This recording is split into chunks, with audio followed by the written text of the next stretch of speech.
Hello everyone, my name is Wayne. And I'm Rebecca. And we are your Bourbon Journey. Last week we decided to go ahead and hit up a couple liquor stores that are close by that we know. Varsity was one, and High Spirits. When we stopped at Varsity, we were checking out, of course, the bourbon aisle, and we came across this bottle. And we've seen it, I think, once or twice, maybe in the past, but our friends over at Chasing Neat really like it. And we decided, because they liked it so much, we wanted to go ahead and attempt to find out what the hubbub was about the hubbub. So Rebecca, give us a little lowdown about the 2XO. I would love to share what I found out. So here we go. So first of all, 2XO Kentucky Straight Bourbon Whiskey and renowned American blender Dixon Dedman are paying homage to classic vinyl with the release of the Vinyl Blend. This is the latest limited time small batch blend, one of a kind. It's 6 in their 2XO Icon series. The classic vinyl was how we listened to music growing up in his parents' house, and the simple ritual of enjoying an album with a neat pour of whiskey is now one of his favorite ways to relax. He likes to sit back, spin your favorite album, and raise a glass to good tunes and great bourbon. Now that sounds pretty fun. So this is a Kentucky Straight Bourbon Whiskey. The company is Prestige Beverage Company. The distillery is undisclosed. The mash bill is a little complex, so stick with me here. The Vinyl Blend consists of 2 proprietary mash bills, a high rye 35% bourbon mash bill and a moderate rye 18% bourbon mash bill. Dixon then double barreled the high rye 35% bourbon mash bill into a new number 4 charred oak barrel for 9 to 12 months. The double-barreled charred number 4 high rye mash bill comprises 40% of the vinyl blend, with the remaining 60% split evenly between the original high rye and moderate high rye mash bill. It is non-age stated. The proof is 104. MSRP is $99.99 and it was released in April of 2025. As Wayne noted, we did pick it up on June 7th for $101.99 at Varsity Liquors in Evansville, Indiana. We have a pretty massive vinyl collection. We do. Which is one of the reasons I couldn't pass on this, because I'm like, well, if it really wants you to sit back and listen to a vinyl record with a nice pour of bourbon, I'm all in. So we'll see. Well, let's hopefully we don't skip while we're doing this. Or it's warped. Or it's warped. I hated that. You go to a friend's house. I mean, it wasn't just my parents. It was my albums too. But I used to load up the car with albums to go to a friend's house. And then if you left them in the car too long, they would get warpy because it was hot. So I learned that lesson pretty quickly. Never leave albums in a car. Well, why don't we check out the stereophonic of this wonderful dram. It's kind of a light color. It's not golden, I don't think. But it is a very light amber, I would say. It's light, borders golden in my opinion, but yeah. I think it is light. Mm-hmm. I've tried to get the legs going, and yeah, so far I got a little bit of leg forming. Perhaps while we nose it, if we let it just sit, it might form a bit. So let's check out the nose on this vinyl. Hopefully it doesn't smell like vinyl. Well, pretty good nose. Yeah, it's you can tell it's been in the oak a bit. Oh yeah. Because the number 4 char is pretty dark.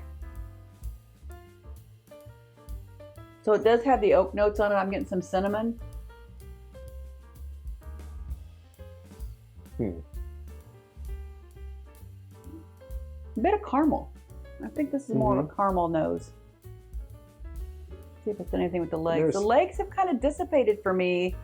Maybe a little bit on the bottom, but it just got a little watery, and there's some light. It's almost like a mushiness. So you can tell there's some viscosity there, but perhaps not enough for good legs. I can tell there's a little bit of rye. Well, yeah, it's got 40% is the high rye mash but bill, it's not. It's not overpowering because the other the flavors that you mentioned are there. Pretty good nose. Let's go ahead and cheers to spinning some vinyl later today, perhaps. Here we go, 2XO. Cheers.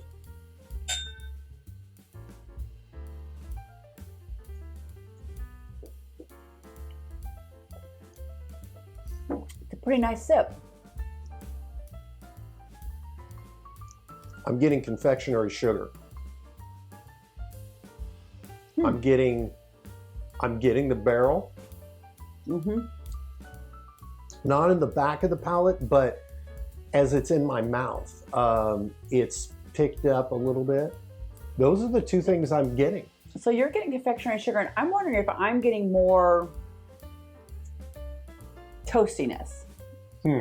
And if so, I'm trying to take your confectionery notes and think, could it possibly be like a toasted marshmallow? I don't think it's that toasty, but it's got, like it wants to go there, but it hasn't quite gone there, if that makes any sense. The confectionery sugar on the taste there has now been met by a turn to the left of rye. It's interesting. And when I say interesting, I'm not being insulting. There's stuff like, well, that's really interesting. You know, a guy dressed with a half shirt that's 500 pounds. You know, it's not what I was expecting. So it's being met out of the left by this high rye bourbon that is pretty good. It's very well done. It's tasty. It is. I think that high rye blend is bringing some extra depth in. And when you said interesting before, my mind went to, it's kind of complex. No, I mean, I've had more complex layers, don't get me wrong, but it's got a lot happening on your palate. And I took a second sip because, you know, this is actually our first sip of the day, so we're not quite warmed up yet. And I want to make sure we give it a good go before we draw any final conclusions on it. But like you, I am appreciating those sweet notes because it was more caramel on the nose for me. And it's going a few different directions at this point. But the sweetness is sweeter on the palate, I think, than it was on the nose. But it's weird because it also has some of that char stuff coming forward, which pats down the sweetness a bit. Because as one side of my mouth's getting sweet, the other part is like, well, there's these char notes. I don't want you to think it's that sweet.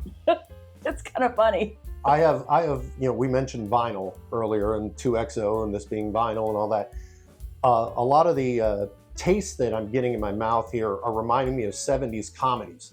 And for example, like it's a bourbon and it's a rye and it's kind of this mix. And there's kind of funny little lines going through my head from old comedies with it. And I don't know, maybe it's the fact that we're talking about vinyl. It's, to steal a line from Sanford & Son, it's different. I'm liking it though. I'm not disliking it. I mean, it's very nice. It's a very nice pour. It is sort of reminiscent of perhaps, it has some notes of some older bourbons that we have tasted. So I'm not saying it has dusty notes because I wouldn't go there. No. But it reminds me of kind of how things were done in the past. It feels like, well, finishing's kind of a new thing these days, right? But it kind of feels like it's a throwback a little bit. But I'm getting a kick out of it. Let's talk about the finish a little bit. Now that I've let my palate warm up a bit, initially my first swallow was a little bit warm for me, but it's definitely calmed down now that I'm kind of warmed up.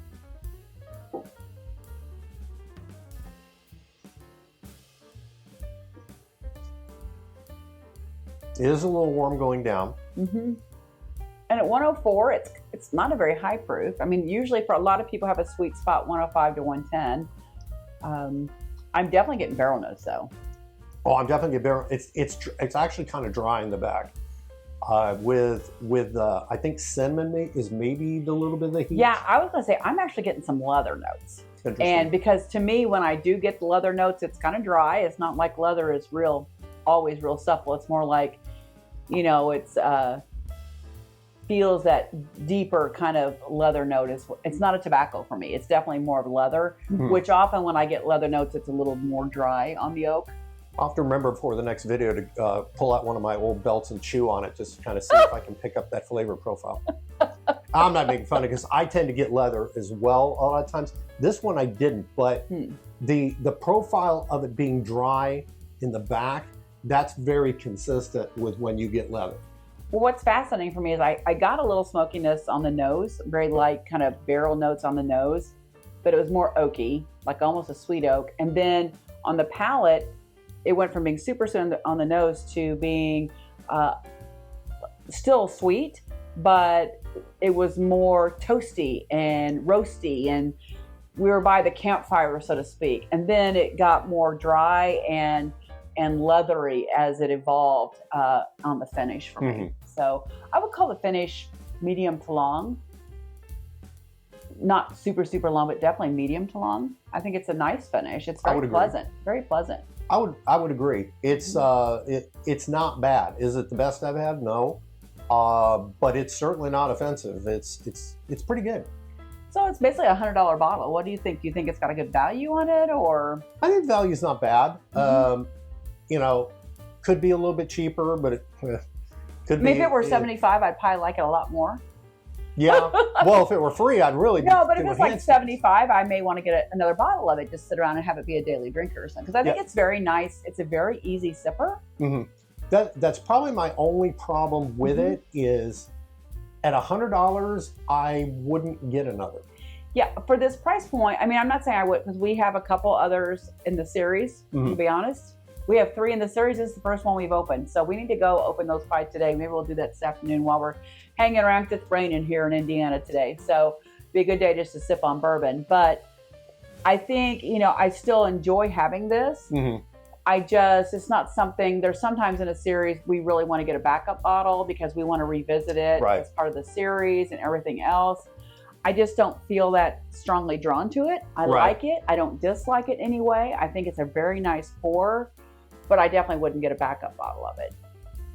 That's not anything negative to say, really. It's just that, you know, we have a couple bottles already of things. So I have to think about what I'm going to reach for on the shelf, and would I probably run out of this? And this wouldn't be something I'd say, hey, go get me a glass of this tonight. Oh, I really need another record. Because we have over like 300 vinyls too, so we have a lot of vinyl records. Might be funny to take some pictures of some vinyls with this or something. That'd be kind of cute. Just sip here to cleanse. It never got great legs on it, and it doesn't have. And so I want to go back to that for a second. I don't feel, and then maybe that's something else that's, if I have to identify something that's a little bit lacking, it doesn't have a terrific mouthfeel. It's dry. But it's not thin, but it's not viscous either. It's not like, there's no oiliness to it. There's no like clinging to your tongue kind of thing. And I think that might be detracting from the overall flavor profile, because it doesn't sit there long enough for me. But it is dry. Kind of reminds me of a line from Gomer Pyle, asked about this kind of homely looking girl. What do you think of her? Oh, she's nice. It's kind of that. It's nice. Would you want a backup bottle? But it's nice. You know, it's worth getting. Yeah. Do I ever need it again? This would be good, and it has made me want to open our other bottles today and try them. So. And that might happen. So. Or maybe not. Because sometimes we talk about them by the time we're done doing videos, we're like, I don't want anything else to drink. Yeah. So I think I'm glad we picked it up. It's in our wheelhouse as far as vinyl goes.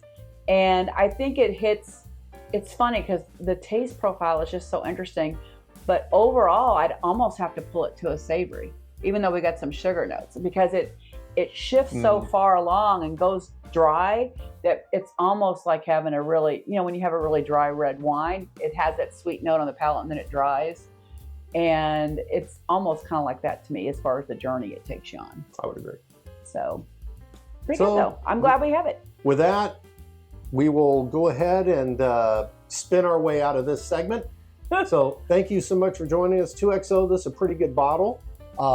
Nothing bad about it. It was enjoyable. Glad we have it on the shelf. If you like what we do, always feel free to hit the subscribe button. Always remember to drink responsibly. We hope you really have a great day. Cheers. Cheers. 2XO.